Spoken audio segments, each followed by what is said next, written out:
Udah Ramadan keberapa ini teh? Ke-9 ya. Masih pada semangat? Masih ya, alhamdulillah ya. Sebelumnya ada yang udah kenal? Ada yang belum kenal? Belum? Belum ya, ada yang udah kenal, mungkin ada yang belum ya. Perkenalkan dulu ya.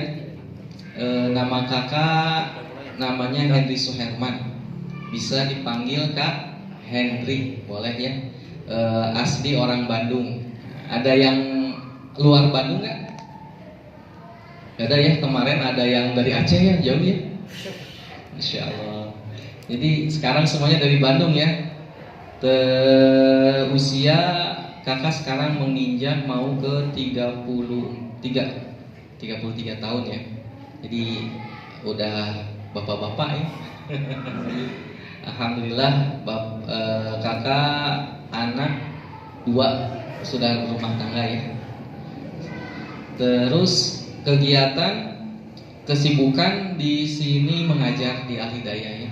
Jadi dulu kakak dari kecil memang ngajinya berpindah-pindah sebenarnya. Jadi usia dari mulai SD ngajinya dulu di Al-Haq. Ada yang tahu Al-Haq? Ada yang dekat rumah Al-Haq? Masjidnya? Rumahnya dekat Masjid Al-Haq? Nggak tahu ya? Atau ada ya di ujung sana ya? Di ujung ya. Terus kakak pindah lagi ke Masjid As-Salam waktu kecil tuh. Pernah ngaji juga ke Al-Ikhlas. Nah, mulai SMP kakak ngaji di Al Hidayah. Jadi udah berpindah-pindah gitu, sudah tahu ya. Dari mulai ngaji cuman sekilas dari Haji Yasin. Jadi enggak di luar Haji Yasin. Terus apalagi ya? Terus sibuk sampai ngajar di Al Hidayah. Jadi mulai SMP sampai kuliah ngajar di mengaji dulu, ngaji sampai ngajar di Al Hidayah. Terputus dah kuliah tuh, udah nggak pernah ngajar lagi, sibuk sama kuliah. Udah kuliah, nanti juga teman-teman adik-adikku ada yang kuliah, tapi tetap ya jangan lupa sampai ngaji. Kakak juga alhamdulillah. Jadi kalau sekarang tuh kalau kuliah saja, ngandelin kuliah saja, mungkin akan tergerus sama lingkungan, ya lingkungan. Jadi adik-adik mungkin punya cita-cita masing-masing, punya apa namanya itu ingin sukses masing-masing. Nah, boleh, tapi jangan lupa terhadap agama. Ya, harus jadi patokan dasar agama itu harus dibawa. Kakak riwayat dulu pernah juga pesantren, cuman hanya sebentar saja, terus balik lagi. Alhamdulillah sekarang kakak ngajar lagi, mulai sedikit aktif lagi lah. Dari mulai tahun 2023. Ya, mungkin ada yang pernah sempat diajar sama kakak di sini ya. Ada? Ada ya. Mungkin cukup perkenalannya ya sedikit ya. Judul tema hari ini ada yang tahu? Ada yang tahu? Bukan sesuai dengan ini ya, beda ya benar ya. Menjadi manusia yang sukses. Ada yang ingin menjadi manusia sukses, Cung? Ya nggak ngancung mungkin malu-malu mungkin cuma segini gitu ya, nggak apa-apa. Tapi pasti ya semuanya ingin sukses. Ada yang nggak mau sukses? Nggak ya, pasti jawabannya pengen sukses semuanya juga. Cuman sebelum ingin sesuai tema menjadi manusia yang sukses. Nah, arti sukses ini ada yang tahu nggak, adik-adik? Sukses ini apa ya? Sukses itu apa ya? Berhasil. Terus ada lagi?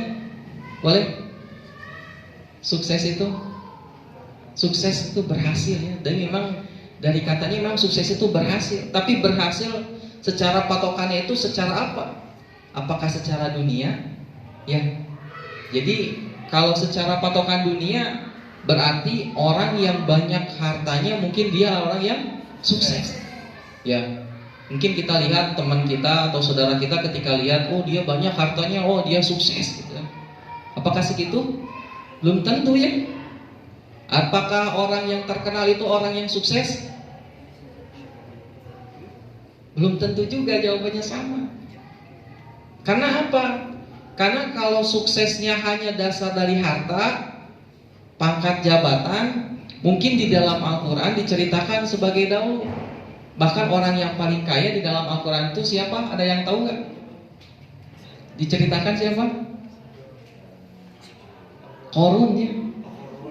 Jadi Qarun di dalam Al-Quran pernah diceritakan oleh Allah Subhanahu Wa Taala bahwa orang yang paling kaya pada saat zaman Nabi Musa itu adalah Qarun. Tapi tak kala Nabi Musa alaihissalam berdakwah kepada Qarun dan Qarun tidak mau taat kepada Allah, hingga akhirnya Allah ajak Qarun hingga ditenggelamkan dengan harta-hartanya. Jadi kalau ada yang mendapatkan harta di dalam tanah disebutnya apa? Harta Qarun, harta karun. Jadi hartanya asalnya dari harta Qarun. Jadi gitu teman-temannya. Padahal apakah Qarun itu seorang yang sukses? Tidak. Ya, benar? Sukses kan? Bahkan mendapatkan laknatullah alaihi, mendapatkan azab dari Allah Subhanahu Wa Taala. Terus orang yang berpangkat jabatan sekarang ya, orang yang berpangkat jabatan yang tinggi pengen dihargai gitu kan, pengen dihargai orang. Akhirnya sekolah tinggi-tinggi pengen mendapatkan pangkat jabatan. Apakah dia orang yang sukses? Belum tentu teman-teman. Bahkan dulu pun yaitu Fir'aun, tahu Fir'aun? Terkenal kan? Orang yang sukses kan? Sukses? Tidak. Kenapa? Karena tidak mau taat kepada Allah. Hingga Allah binasakan Fir'aun tuh di dasar laut ya, ditenggelamkan oleh Allah Subhanahu Wa Taala bersama tentara-tentaranya. Jadi sukses itu apa? Sukses itu ada dalam ketaatan kepada Allah Subhanahu Wa Taala dan bersama Rasulullah SAW. Jadi kesuksesan itu hanya ada dalam ketaatan kepada Allah dengan cara baginda Rasulullah Sallallahu Alaihi Wasallam. Jadi kalau dia tidak mau taat kepada Allah, maka dia bukan orang yang sukses. Jadi kalau dia kaya tapi tidak taat kepada Allah, maka dia orang yang gagal. Jadi kalau dia kaya saja itu casing aja gitu. Kita juga terkadang tertipu ya sama casing ya, dengan bajunya gagal gitu, oh sukses gitu. Padahal belum tentu teman-teman. Ternyata kita coba ganti mindset kita dari sekarang, dari kecil gitu. Kita ganti mindset dari pikiran kita bahwa orang yang sukses itu bukan dilihat dari hartanya, bukan dari berapa banyak hartanya, bukan dari tingginya pangkatnya, bukan daripada banyaknya rumahnya, mobilnya mewah gitu kan, Gazi rich gitu ya. Bukan. Tapi kalau dia jauh daripada Allah, sesungguhnya dia dalam keadaan tersesat. Jadi orang yang sukses, wa may yuti'illah wa rasulahu faqad faz fawzan 'azima. Barang siapa yang taat kepada Allah dan kepada Rasulullah, sungguh dia mendapatkan kebahagiaan yang sangat besar, kesuksesan. Jadi orang sukses itu ada dalam ketaatan kepada Allah. Jadi kalau dia orang kaya tapi dia taat kepada Allah, berarti dia sukses. Seperti siapa? Seperti Nabi Sulaiman alaihissalam. Dia mempunyai kerajaan, ya, kerajaannya bahkan menguasai daripada kerajaan manusia, jin, hewan, semua dikuasai. Tapi dia tidak membuat lalai dari mengingat Allah. Bahkan Nabi Sulaiman dipuji ya, hingga dipuji di dalam Al-Quran bahwa Nabi Sulaiman bisa menundukkan daripada hewan, yang mengerti bahasa hewan, menundukkan daripada jin, selalu taat kepada Allah. Bahkan satu lagi ayahnya siapa? Nabi Daud. Nabi Daud itu adalah raja, diturunkanlah kerajaannya ke Nabi Sulaiman. Tapi Nabi Daud ini selalu puasa Daud. Ya, tahu puasa Daud kayak gimana teman-teman? Sehari puasa, sehari enggak. Jadi kerajaannya itu tidak membuat dia lalai pada Allah, selalu ingat kepada Allah.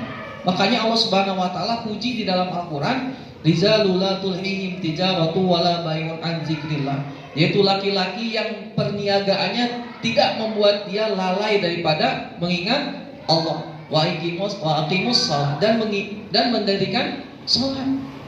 Jadi patokannya kalau kalian, kita semua pengen sukses hanya ada dalam ketaatan kepada Allah.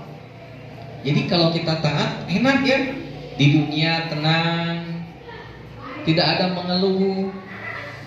Itu orang yang sukses.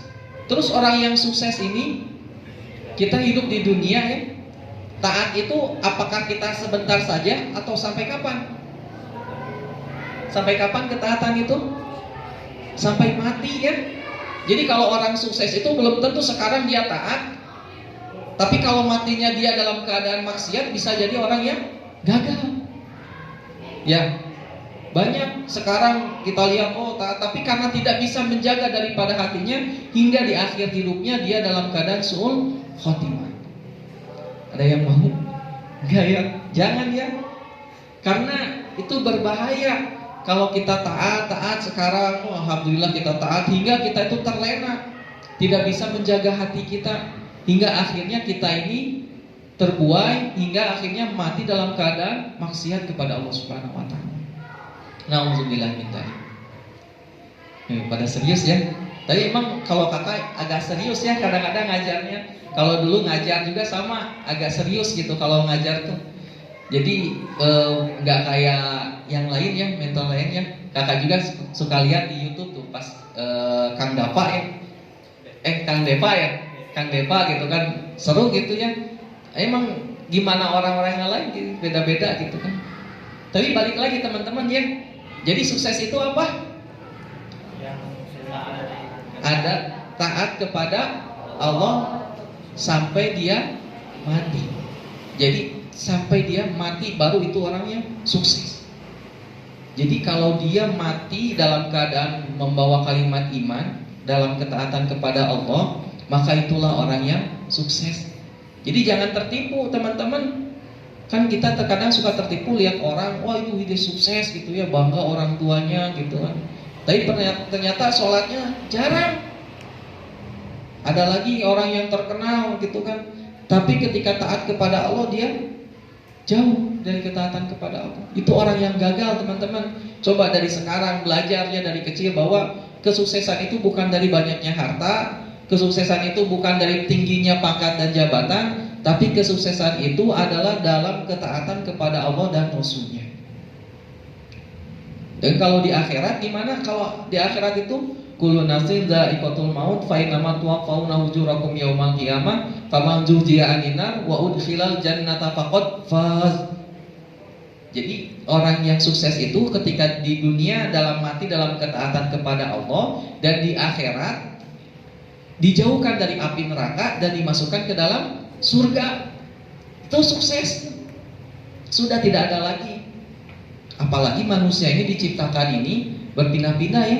Apalagi ketika sudah mati sudah selama-lamanya. Yang paling ngeri itu neraka itu selama-lamanya.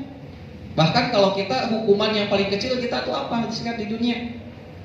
Ada hukuman yang paling kecil, paling ringan aja apa? Disuruh berdiri ya. Suruh berdiri sama guru gitu kan 1 jam. Ini dihukum selama-lamanya, kebayang gak? Pegel gak? Pegel, padahal hukuman ringan, tapi kalau dilakukan selama-lamanya gak kebayang. Tapi kalau Allah Subhanahu wa taala taruhkan kita ke dalam surga, itu nikmat ya, nikmatnya selama-lamanya juga teman-teman.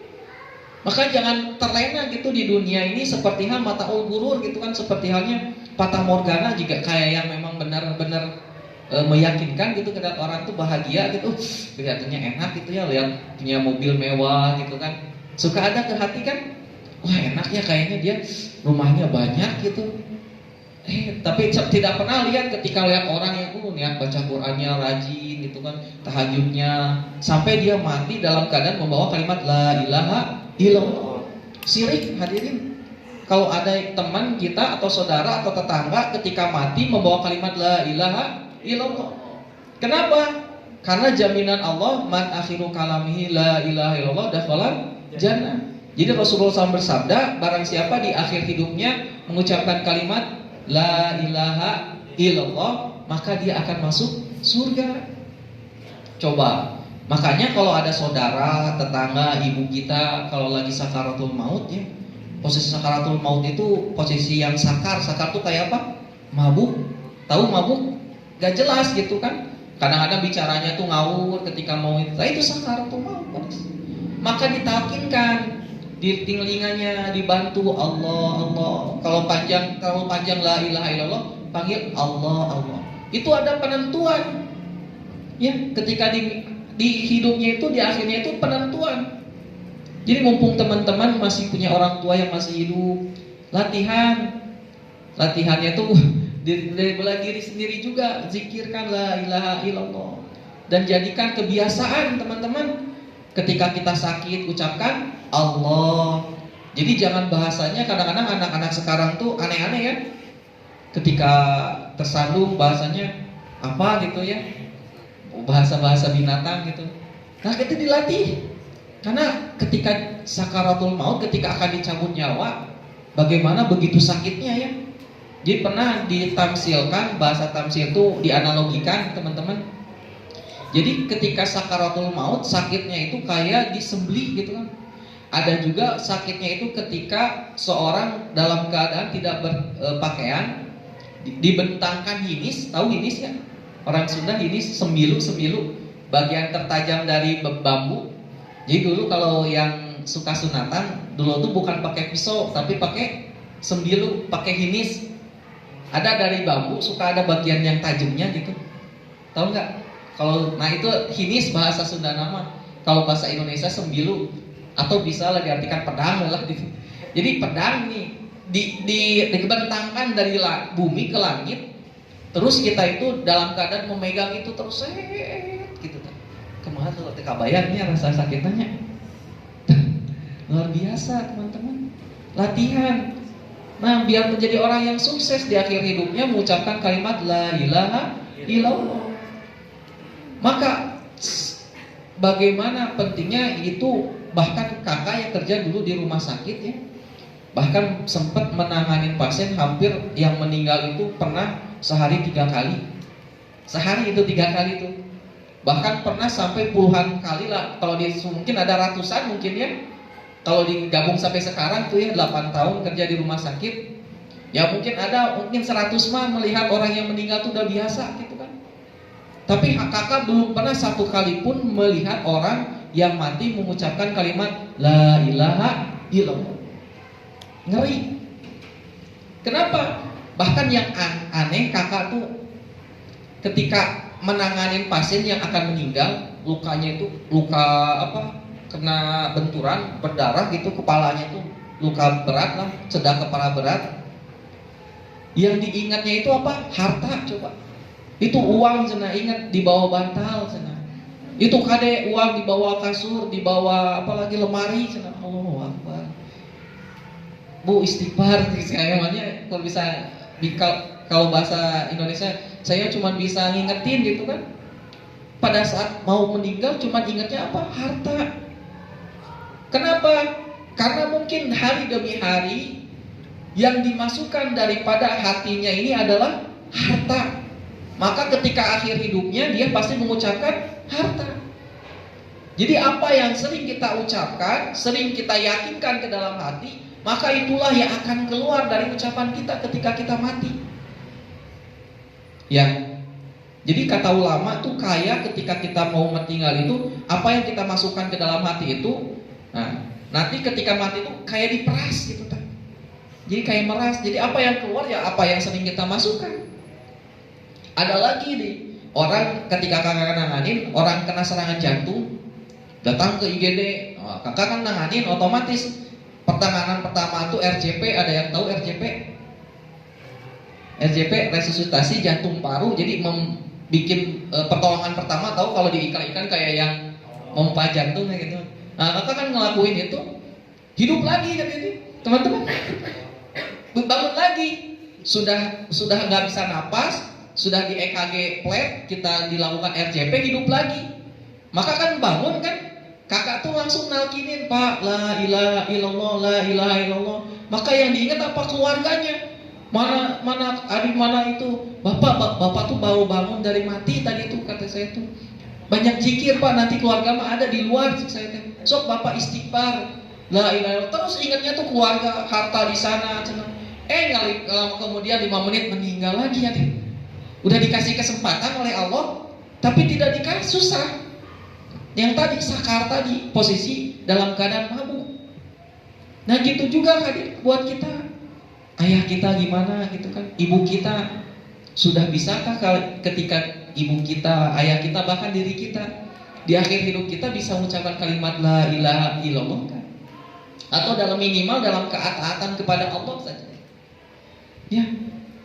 Makanya kalau cara menjadi orang yang sukses itu, yang pertama itu adalah hatinya. Perbaiki hatinya. Kenapa? Karena segala sesuatu berawal daripada hati.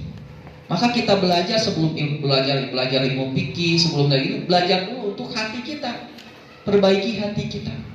Bahkan Rasulullah SAW bersabda, Innal fil jasadi mudghah, faida soluhat kul jasadu, faida fasadat jasada kulu, wahwa qalbu. Sesungguhnya di dalam jasad manusia itu, di dalam tubuh manusia itu terdapat segumpal daging, mudghah. Idza soluhat jasada kulu. Apabila daging itu baik, maka baiklah seluruh tubuhnya. Dan apabila daging itu jelek, buruk, maka buruklah seluruh tubuhnya. Apa itu? Qalbu, hati. Kalau dari segi zohir, mungkin dari medis itu adalah jantung. Ya. Jadi kalau diartikan itu secara zohir, apabila jantungnya itu bagus, maka bagus juga seluruhnya. Makanya ini suka diawali dari pemeriksaan itu adalah pemeriksaan jantungnya. Betul nggak?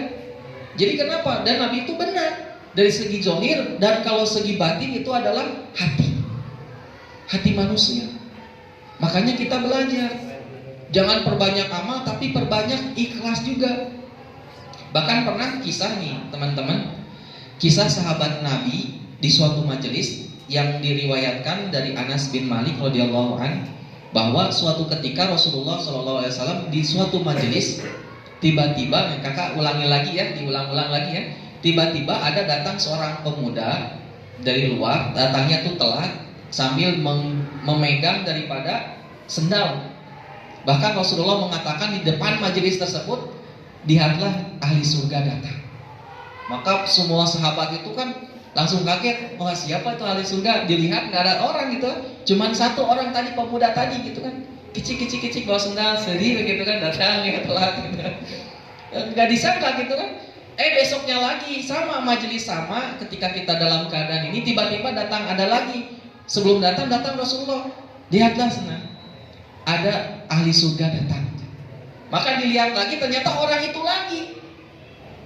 Heran, sampai 3 hari Rasulullah ketika dalam suatu majelis, orang itu lagi disebut ahli surga. Namanya sahabat kan penasaran ya, suka penasaran, amalan apa nih yang membuat ia dipuji oleh Rasulullah SAW, bukan dipuji, disebut-sebut di kalangan para sahabat sebagai ahli surga.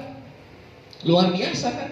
Makalah yang pertama kali mendatanginya adalah Abdullah bin Amr bin As. Jadi saking penasarannya Abdullah bin As datang ke pemuda tadi, sampai bahkan berkata bohong, tapi bohongnya nanti dijujurin di akhirnya ya. Jangan di disclaimer dulu. Jadi berkata gini, wahai pemuda, sesungguhnya aku ini ada masalah dengan orang tuaku dan aku ingin nginep di rumahmu. Maka kata pemuda tadi, boleh silahkan. Karena kenapa? Penasaran ya. Mungkin teman-teman sudah dengar ya ceritanya, tapi diulang-ulang. Kenapa? Penasaran amalan apa yang membuat tadi disebut-sebut oleh Rasulullah sebagai ahli surga. Rasulullah Shallallahu Alaihi Wasallam. Maka hari pertama Abdullah bin Amr bin As lihat tidak ada amalan yang spesial. Udah beres sholat isya, langsung pulang ke rumah, lihat tidur. Dilihat tuh cuman guling kiri, guling kanan, dilihat tidur. Enggak tahajud gitu kata Abdullah bin Amr bin As nya. Mungkin nanti tahajud pada saat saya tidur, mungkin dia tahajudnya. Dilihat tuh benar-benar pure nggak tahajud aja. Bangun sholat subuh, pergi langsung ke masjid sholat subuh.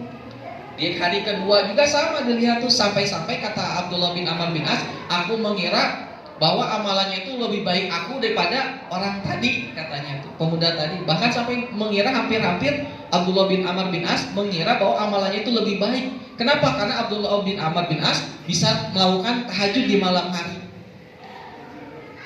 Maka sampai harilah ketiga dilalui, maka kata Abdullah bin Amr bin As, tidak ada amalan yang spesial yang aku bisa temui di pemuda tadi, yang bahkan Rasulullah SAW menyebut dia menjadi ahli surga.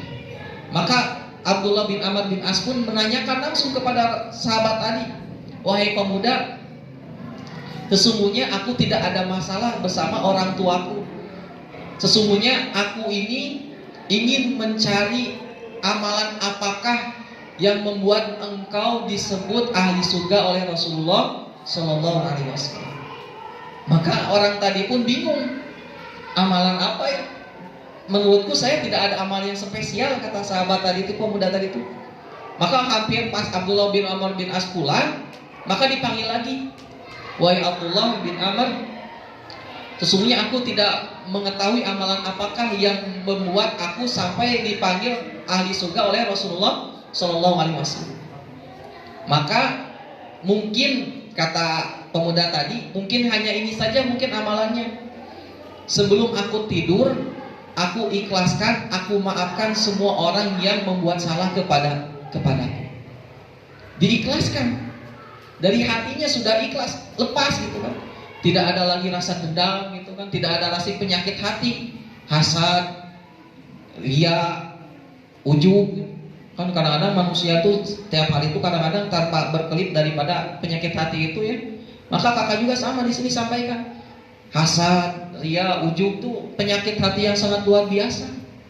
Maka kata tadi pemuda mungkin itu, aku tidak pernah sekalipun merasa benci kepada orang lain. Ketika ada orang yang menzolimiku, maka aku akan maafkan ketika aku sebelum tidur. Dan aku doakan supaya Allah berikan hidayah kepadanya. Maka ternyata kata Abdullah bin Amr bin As, inilah yang amalan yang spesial gitu kan, yang tidak aku dapatkan dari amalan-amalan sholat tahajud. Ya, hati. Jadi kalau kita menjadi orang yang sukses, tidak menjadi orang yang bangkrut, bersihkan dulu hati kita. Dari penyakit apa? Yang pertama adalah penyakit hasad. Tahu penyakit hasad? Hasad ini iri dengki gitu kan ya. Jadi ketika lihat susah melihat orang lain senang, senang melihat orang lain susah. Bahkan ini kata Rasulullah, sifat hasad ini akan memakan amalan-amalan baikmu seperti halnya api memakan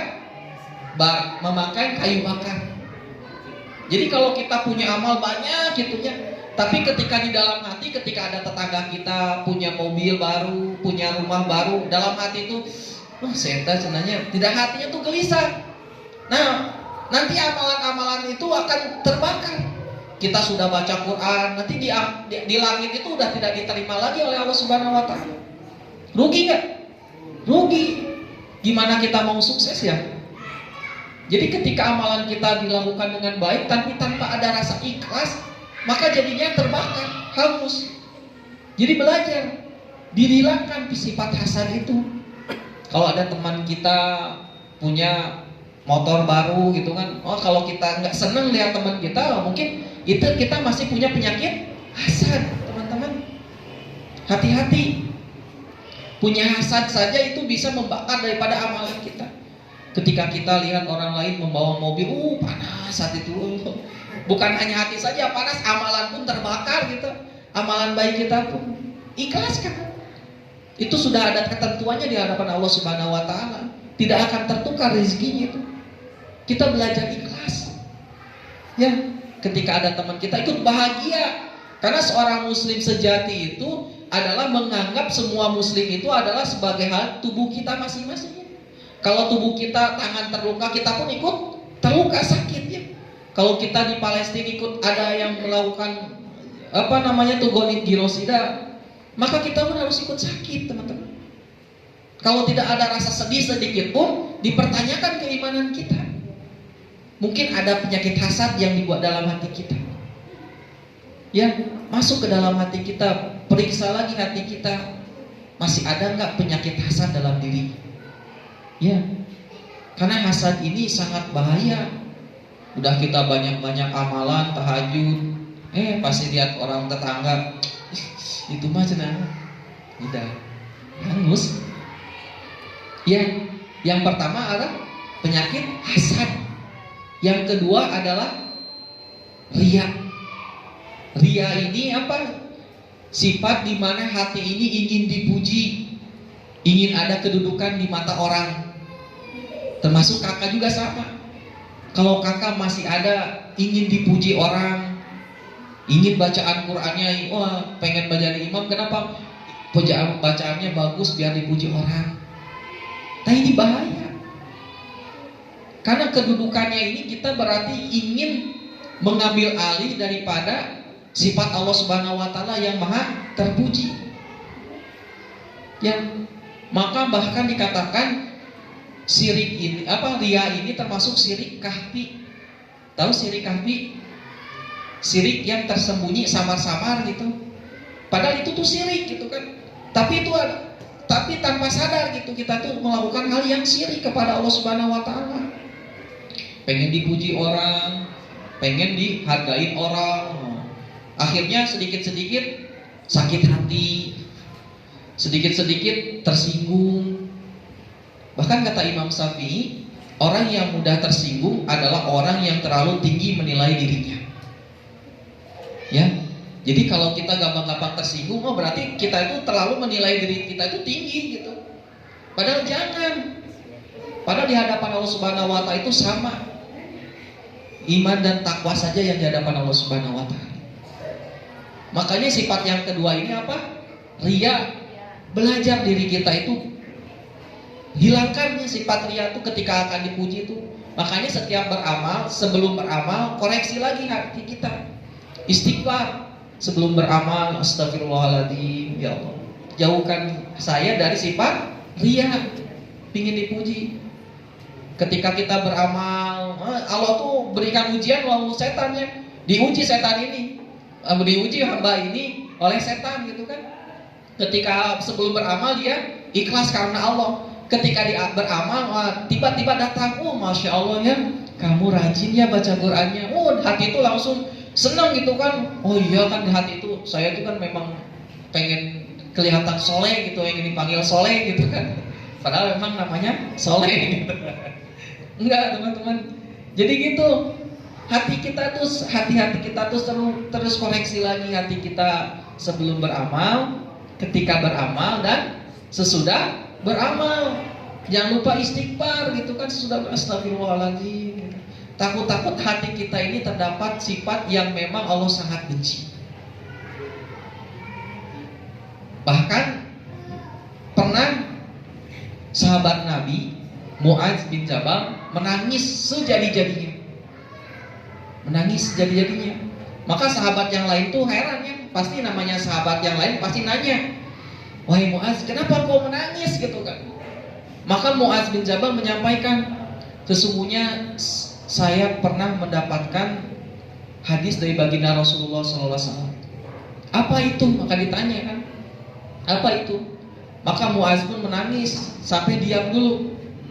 Maka sesungguhnya aku sangat merindukan Rasulullah SAW.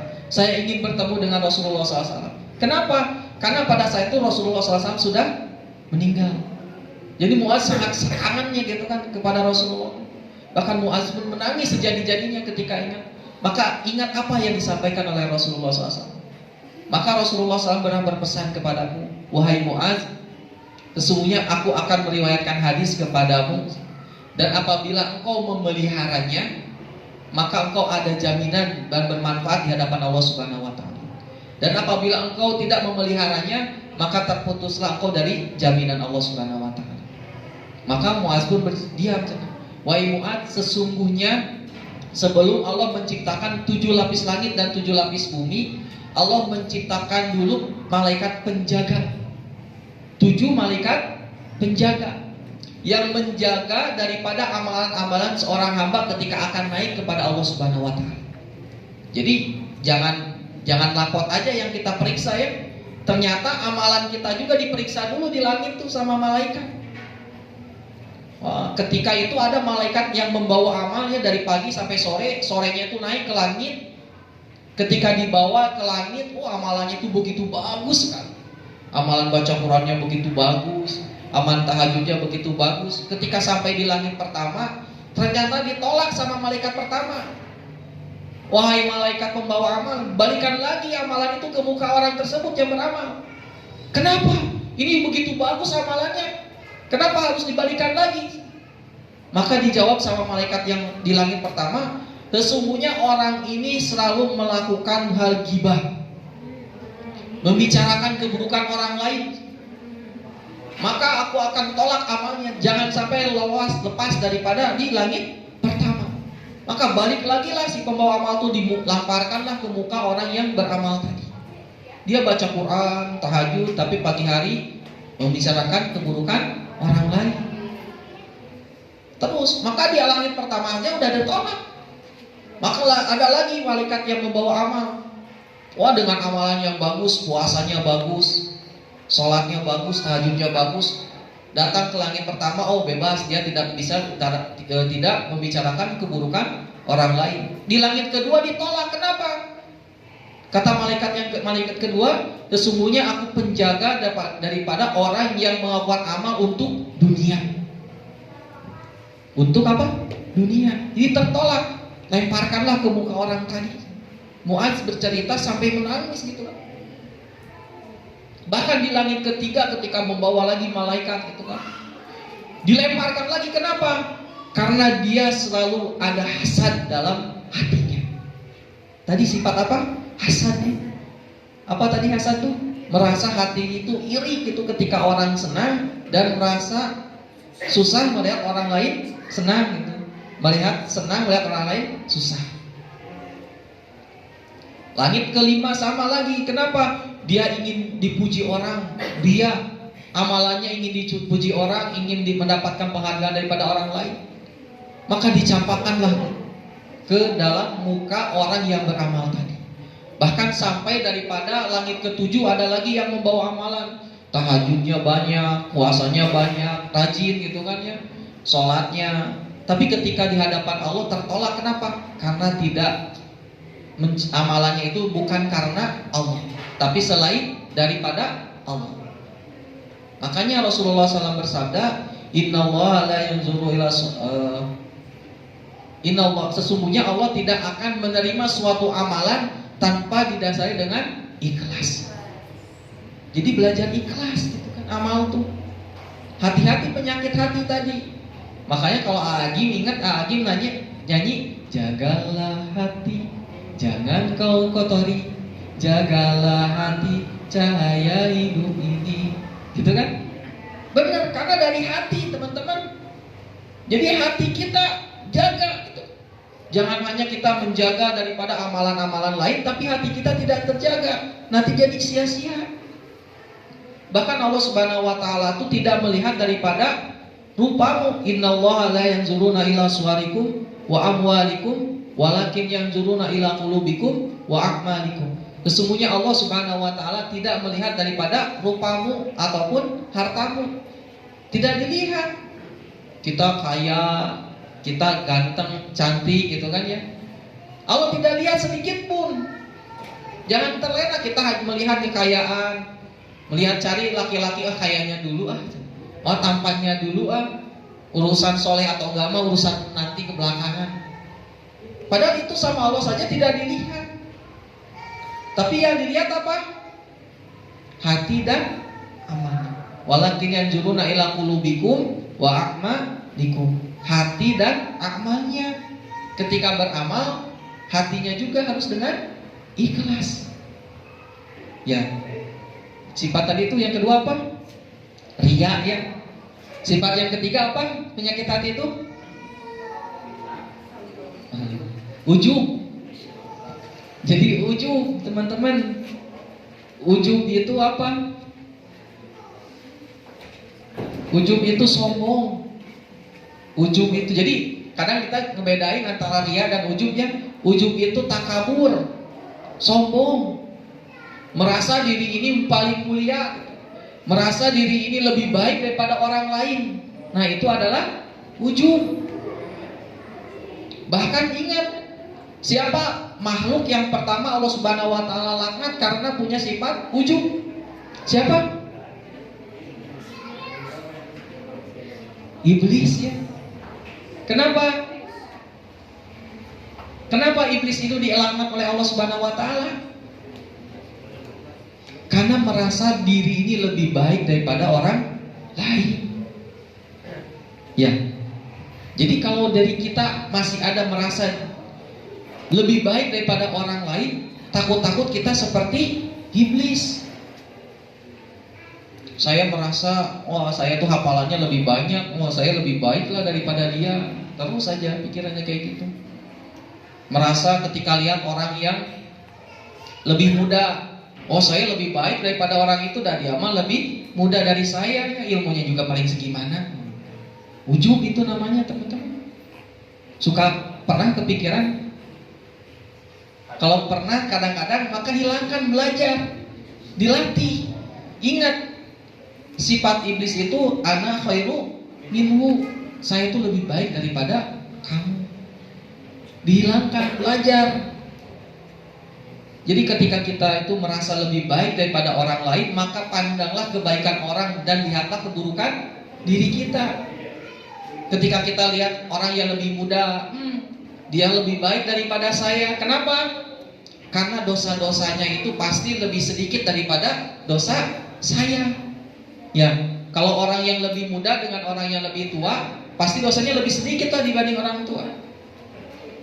Ketika kita lihat lagi, misalkan ada orang yang bodoh, maka kita pun jangan merasa baik daripada orang yang bodoh tadi. Dalam hati kita bersihkan, pikirkan, mungkin dia bodoh karena dia tidak tahu.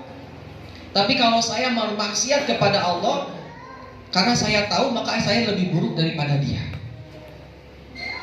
Lihat lagi keburukan kita.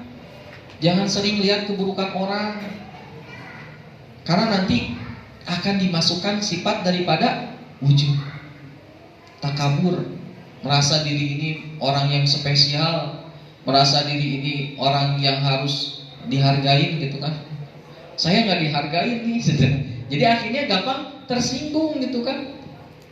Oh, saya jadi guru nggak dihargain nih, dia lihatnya saya sesama. Sudah, dia kalau dia nggak menghargai kita, itu urusan dia dengan Allah. Urusan kita mah bersihkan hati kita, koreksi lagi. Oh mungkin murid itu berlaku itu karena saya kurang baik kepada dia. Jadi koreksi lagi terus, hati kita itu dijaga. Makanya kita ini ketika hati kita dijaga, maka bersih. Maka tadi ketika mati pun dalam keadaan mampu mengucapkan kalimat la ilaha illallah. Mana hati ini adalah suatu ruang daripada memuat daripada semua apa yang masuk ke mata kita, masuk ke dalam hati. Apa yang kita dengar masuk ke dalam hati gitu. Apa yang kita pikirkan masuk ke dalam hati. Jadi muaranya ini tuh hati itu. Jadi dari hati dulu dibenerin dan dijaga ke panca indera kita juga, jaga mata kita dari hal yang buruk. Nanti hati pun akan jadi baik. Makanya kakak pernah dulu ngajar disampaikan ya, apa iman yang baik itu berasal daripada hati yang baik, dan hati yang baik itu tercermin daripada lisan yang baik. Dan lisan yang paling baik itu apa? Lisan yang selalu basah daripada zikrullah, selalu mengagungkan Allah, selalu ingat Allah As-Sami, Allah yang maha mendengar. Allah As-Sami yang maha mendengar. Jadi pendengaran Allah itu gak seperti pendengaran kita manusia. Manusia itu segala terbatas ya. Pendengaran jarak 1 meter terdengar, 6 meter kurang terdengar, 20 meter udah tidak terdengar, penuh dengan keterbatasan. Tapi pendengaran Allah itu maha mendengar. Bahkan kata ulama, apabila seluruh makhluk yang ada di muka bumi ini, dari zaman Nabi Adam sampai orang yang hidup terakhir di muka bumi, dikumpulkan, semuanya berbicara berbarengan, maka Allah tahu persis pendengaran apa yang diucapkan satu makhluk tadi. Satu persatu Allah dengar, tahu. Ya, kalau manusia pasti otaknya udah langsung hancur ya. Komputer aja udah langsung error. Tapi Allah tahu persis, karena Allah maha mendengar. Allah As-Sami', Allah Al-Basir, Allah yang maha melihat. Jadi penglihatan Allah tidak seperti penglihatan manusia. Tadi kata kakak juga terbatas. Ketika 20 meter jelas gitu kan, 40 meter sudah nggak jelas, harus pakai kacamata. Sudah 40 meter, 100 meter sudah nggak jelas, harus pakai teleskop gitu kan ya. Harus 1000-an meter harus pakai lebih canggih lagi. Karena terbatas. Tapi penglihatan Allah itu tidak terbatas. Tidak seperti makhluk. Allah itu maha melihat. Bahkan Allah tuh tahu aktivitas yang dilakukan semut hitam di bawah batu yang hitam, di bawah gua yang gelap, di malam hari. Allah tahu apa yang dilakukan oleh semut. Karena Allah sifatnya Al-Basir, yang maha melihat. Allah Al-Alim, Allah yang maha mengetahui. Allah tuh maha mengetahui. Bahkan sampai ke dalam hati-hati manusia pun Allah tahu gitu. Ada dalam hatinya, pikirannya kotor. Allah tuh tahu apa yang dipikirkan oleh sedang kabarnya. Hati-hati gitu kan. Dalam pikiran aja Allah tahu gitu apa yang dipikirkan. Oh ini orangnya lagi ngelamun. Oh ini ngelamun yang nggak baik gitu kan. Allah tuh tahu gitu. Bahkan sampai dalam pikiran kita, bahkan sampai hati kita pun Allah tahu. Karena Allah memiliki sifat Al-Alim. Coba pikirkan, Allah maha melihat, maha mendengar, maha mengetahui. Jadi kalau kita punya sifat ihsan, pasti kita itu akan merasa dilihat Allah, merasa didengar Allah, merasa diperhatikan oleh Allah. Sehingga kita itu malu bermaksiat kepada Allah. Coba bayangkan, Allah tuh dengar ucapan kita, ya. Masa kita berucap hal yang buruk? Padahal sifat Allah As-Sami. Allah tahu ucapan kita. Allah tahu apa yang dilakukan kita, karena Allah melihat kita. Jadi kalau kita sering menzikirkan As-Sami, Al-Basir, Al-Alim, dalam hati kita yakinkan bahwa Allah selalu melihat kita, Allah selalu mendengar kita, dan Allah selalu tahu apa yang dilakukan kita, maka kita pasti akan malu bermaksiat kepada Allah. Benar nggak? Malu nggak? Malu atuh. Makanya ketika tahu rukun Islam ada berapa? 5 ya. Ada 5. Rukun iman ada 6. Rukun ihsan ada berapa? Ada yang tahu nggak? Rukun ihsan 2. Yang pertama itu adalah musyahadah, merasa kita itu menyaksikan Allah. Itu rukun ihsan yang pertama. Tapi kalau tidak bisa, kita sifat yang kedua, muraqabah. Muraqabah itu apa? Merasa diperhatikan oleh Allah. Ya kadang-kadang kita sering diingat-ingat ya, rukun iman, rukun Islam, rukun ihsan jarang dibahas ya, sedikit ya. Padahal rukun ihsan juga penting. Karena ketika kita ihsan itu memang kata kebaikan ya. Nah, kalau kita sudah ada merasa dilihat Allah, merasa didengar Allah, merasa diperhatikan Allah, maka ihsan itu ada dalam diri kita. Dan itulah sifat dari orang yang bertakwa. Makanya tujuan kita nih sesuai daripada tema ya, menjadi orang yang sukses gitu kan. Kalau orang yang sukses pada saat kita puasa, maka capaiannya itu apa? Takwa, teman-teman. Belum sampai ke surga dulu kan. Kita melakukan puasa untuk menjadi orang yang bertakwa. Nah itu tujuannya. Gak apa-apa, dan memang nanti ujung-ujungnya sukses, itu surga gitu kan ya. Jadi kayak gitu. Jadi kalau kita ingin menjadi orang yang sukses, yang pertama adalah bersihkan hati kita dari penyakit hati. 3 dulu aja teman-teman, banyaknya penyakit hati itu ya. 3 dulu latih diri kita. Sampai nanti diri kita itu hadirkan bahwa Allah itu melihat kita, Allah mendengar kita, Allah mengetahui apa yang kita lakukan. Jadi tidak mungkin hati ini mempunyai tempat selain daripada Allah. Penuh hati kita itu dengan kalimat la ilaha illallah, menafikan makhluk dan mengisbatkan hanya kepada Allah. Jadi kan kalimat la ilaha illallah itu kan, la itu kalimat nafi kan ya. Nafi itu menafikan gitu kan, mentiadakan. Illallah adalah isbat, mengisbatkan hanya kepada Allah. Jadi gitu. Ketika kita beramal, belajar karena Allah, kita baca Quran karena Allah, kita puasa karena Allah. Karena kita ini modalnya ketika iman. Karena kenapa puasa itu diserukan kepada orang-orang yang beriman? Karena orang yang berimanlah yang akan mampu melakukan ibadah puasa. Makanya Allah menyeru kepada orang yang beriman. Makanya kita kalau kita ingin menjadi sukses, yang pertama jaga hati kita dan bersihkan kita dari penyakit hati. Yang kedua, berdoa kepada Allah agar Allah berikan kita hati yang ikhlas. Selalu berdoa, teman-teman. Senjatanya orang yang beriman itu adalah doa. Selalu kita tuh berdoa, ya Allah, hati jadikan aku orang yang ikhlas, orang yang mukhlis. Mukhlis itu orang yang ikhlas. Setiap hari kita latihan ikhlas. Jadi perlu dilatih ikhlas itu, teman-teman ya. Benar kan? Jadi harus ada latihan.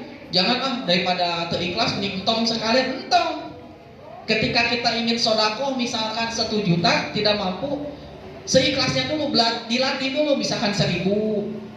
Besok sisihkan jadi 2.000. Kan ikhlas mah diajar lah ini mah. Tapi daripada tidak amal ya mending latihan dulu sampai kita itu benar-benar bahwa semuanya itu adalah milik Allah. Kenapa kita tidak mau ikhlas? Karena kita merasa memiliki. Ya, benar gak? Kita itu merasa memiliki, padahal semuanya itu milik Allah. Merasa memiliki rumah gitu kan, merasa memiliki pekerjaan kita, merasa memiliki daripada harta kita. Padahal harta kita hakikatnya milik Allah. Makanya kenapa kita tidak bisa ikhlas? Karena merasa memiliki itu yang ada gitu. Susah untuk menyisihkan uang untuk orang lain. Padahal itu ada hak orang lain untuk kita bagikan. Nah, tadi berdoa ya. Yang pertama tipsnya adalah bersihkan hati kita. Yang kedua adalah berdoa kepada Allah agar Allah berikan rasa ikhlas kepada kita. Dan yang ketiga, yang terpenting adalah berkumpullah kita bersama orang-orang yang soleh. Bener ya, kayak asa ingat lagu ya, lagu apa? Lagu Opik ya, Tomo Hati, itu aja obat hati. Berkumpullah dengan orang-orang yang soleh. Bener teman-teman. Jadi kalau kita berkumpul dengan orang soleh, kalau kita ibaratnya, kalau kita tamsilkan, tamsil itu analogikan itu kayak air bersih gitu, teman orang yang soleh itu jadi dicuci. Kalau kita membawa tenda dimasukkan itu lama-lama bersih gitu kan, berbaur gitu kan. Hati kita juga sama, latih kumpul dengan orang yang soleh. Beruntung kalau kita punya teman-teman yang soleh. Dijaga teman-teman, jangan dijauhi. Kalau teman kita memberikan nasihat, kita terima, jangan kita sakiti. Ketika teman kita nasihati, gading pergi. Belajar untuk menerima nasihat dari siapapun, teman-teman. Selama itu nasihatnya baik buat kita, ya. Karena orang baik itu orang yang mau memperbaiki diri. Jadi orang yang baik itu orang yang mau memperbaiki dirinya. Jadi kalau dia sudah tidak mau memperbaiki dirinya, maka belum tentu dia menjadi orang yang baik. Ya. Jadi kalau kita masih berpikiran kita sudah baik, berarti harus koreksi lagi hati kita, perbaiki lagi teman-teman. Ya, siap? Siap ya. Insya Allah ya. Insya Allah kakak pun sama, belajar kakak juga di sini. Bukan berarti orang yang sudah jadi sukses sama, belum kan? Kakak di akhir hidupnya belum tentu bisa mengucapkan kalimat la ilaha illallah. Makanya kakak juga belajar di situ. Tadi belajar untuk membersihkan hati kakak dari sifat-sifat hati. Yang kedua, berdoa selalu dalam setiap amalan-amalan kakak agar dijauhkan dari penyakit hati. Yang ketiga, kakak juga berusaha berkumpul dengan orang-orang yang soleh itu. Walaupun kakak belum soleh, tapi belajar kumpul dengan orang-orang yang soleh. Ya. Jadi kalau kita merasa diri ini udah soleh, maka itu adalah orang yang salah gitu. Jadi kalau udah ada hati kita merasa soleh, itu adalah yang salah gitu kan. Terus, karena setan itu terus mengganggu sampai akhir hidup hambanya ini, agar hamba manusia ini tidak taat kepada Allah. Jadi gitu teman-teman ya. Ada yang mau, ada lagi nggak? Ditanyain nggak pertanyaan? Oh, segitulah, bolehlah. Ada pertanyaan, udah lumayan tuh 1 jam ya, nggak kerasa. Lama nggak? Lama ya. Jadi gitulah teman-teman ya. Jadi cara menjadi orang yang sukses adalah tadi, dan sukses itu adalah apabila seorang manusia tadi mampu dalam kondisi apapun, di setiap saat dan keadaan tetap taat kepada Allah, dan mati dalam keadaan taat kepada Allah. Jadi itu setiap saat dan keadaan ya. Setiap saat, jangan hanya kaya aja dia mau taat kepada Allah. Pas ketika dikasih miskin, jauh dari Allah. Jangan hanya pada saat miskin saja taat kepada Allah. Ketika Allah kasih kekayaan, dia tidak taat kepada Allah. Jangan hanya saat dia tidak punya pekerjaan saja dia mau taat kepada Allah. Ketika dia dikasih pekerjaan, dia tidak taat kepada Allah. Ujian, kekayaan ujian, kemiskinan ujian, dikasih pekerjaan ujian, ya, mendapat guru yang galak ujian. Benar nggak? Ujian buat kita jadi kuat, teman-teman. Jangan banyak mengeluh. Orang yang susah itu orang yang selalu mengeluh. Kasihan, di hidupnya susah, apalagi di akhiratnya. Tidak ada manfaatnya orang yang mengeluh itu. Sedikit lagi ya cerita. Jadi ini ada kisah nih. Ini mah anekdot aja lah, nggak terlalu benar. Jadi orang yang diperintahkan oleh Allah untuk diperintahkan, orang yang wali ya, diperintah oleh Allah untuk menggeser daripada batu yang besar. Perintah Allah apa? Geserlah batu itu. Maka setiap hari orang tadi bangun tidur, ngangkat terus batu tadi ya, tidak mengeluh. Besok lagi sama, taat terus sampai 1 tahun dan 2 tahun terus-terusan. Maka setan datang kepada orang tadi. Hai fulan, kau lagi apain? Saya sedang menggeser batu. Nah ini dia gawean gitu kan. Jika gawe wae itu terus menggeser batu, ini perintah Allah. Maka setan apa bilangnya? Jangan didengar, itu tidak ada manfaatnya. Bergeser gak batunya? Henteu cenah. Nges 2 tahun didorong-dorong tapi tengah geser. Tuh nges entong taat. Maka besoknya lagi dia tidak lakukan lagi yang diperintahkan oleh Allah. Maka ditegur oleh Allah. Wahai fulan, kenapa engkau tidak lakukan lagi yang diperintahkan olehku? Maka kata hamba tadi, ya Allah, aku tidak mau melakukan sesuatu yang tidak berada manfaatnya buatku.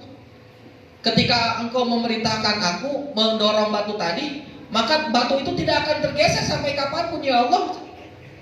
Maka kata Allah, wahai fulan, tahukah perintah aku itu apa? Untuk mendorong batu itu, bukan untuk menggesernya. Soal menggeser atau tergeser atau tidak itu urusan Allah.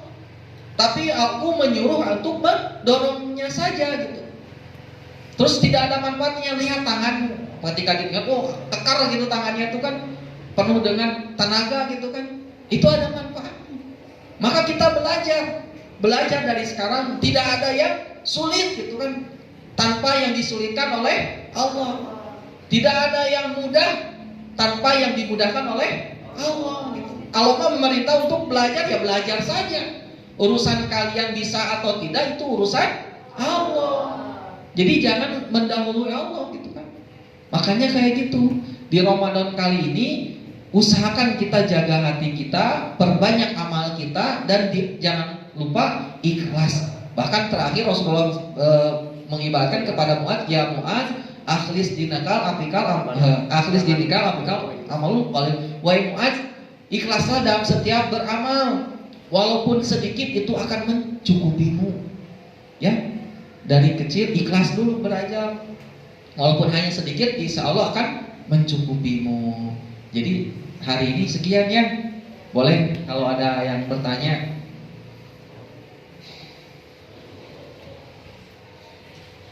Alhamdulillah ya. Silakan bagi teman-teman yang mau bertanya. Boleh. Ada? Boleh kalau akhwat masih mau ditulis boleh. Ada? Ada? Adek mau nanya?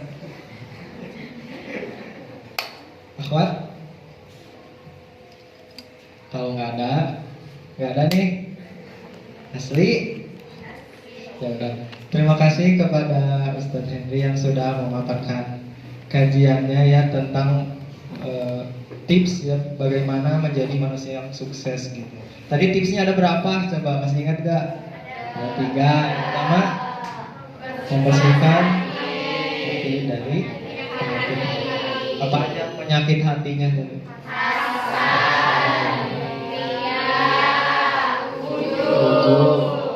Hasadnya apa hasad? Jadi hasad itu seperti mengharapkan hilangnya kebahagiaan dari orang lain gitu, hasad gitu. Yang kedua apa? Iya. Terus ujung ya. Terus poin kedua apa tadi? Nah, untuk selalu ikhlas. Terus latihan untuk jadi ikhlas. Terus mengusahakan diri buat jadi ikhlas. Terus yang ketiga, berkumpul dengan orang-orang soleh. Kalau mau cari orang-orang soleh di mana? Cari aja sarangnya di mana, sarang orang soleh di mana? Di madrasah, di masjid, di mana dia. Yang soleh-soleh ya di madrasah hidayah ya. Amin.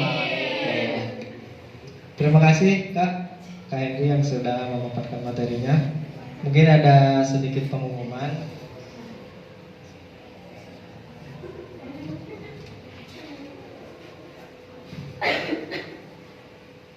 Yang pertama, seperti biasa bahwa gelang ngaji sorenya jangan sampai bagi ya. Jadi ada hadiah dari panitia, ada reward dari panitia bagi yang rajin menghadiri ngaji sorenya ya. Begitu, ada yang dikasih hadiah juga bagi yang aktif ya, begitu. Terus khusus santri Hidayah juga ada hadiah bagi yang mengajak temannya paling banyak, nanti dikasih hadiah juga. Sekarang hari ke-9 ya, besok ke-10. Boleh ajakin teman-temannya yang lain supaya banyakkan. Terus ya yang terakhir, kalau mau nge-story, kalau mau nge-SG, jangan lupa auratnya yang akhwat khususnya gerakan tangannya kelihatan ya. Dan jangan lupa tag Instagram madrasah, namanya kecil semua, madrasah_al-hidayah. Belum follow silahkan follow dulu. Ya wajib cina. Ada yang mau ditanyain lagi? Gak ada? Saya Asyam Nabil selaku MC pamit undur diri. Terima kasih atas kesempatan waktunya. Wassalamualaikum warahmatullahi wabarakatuh. Waalaikumsalam warahmatullahi wabarakatuh. Ya bentar.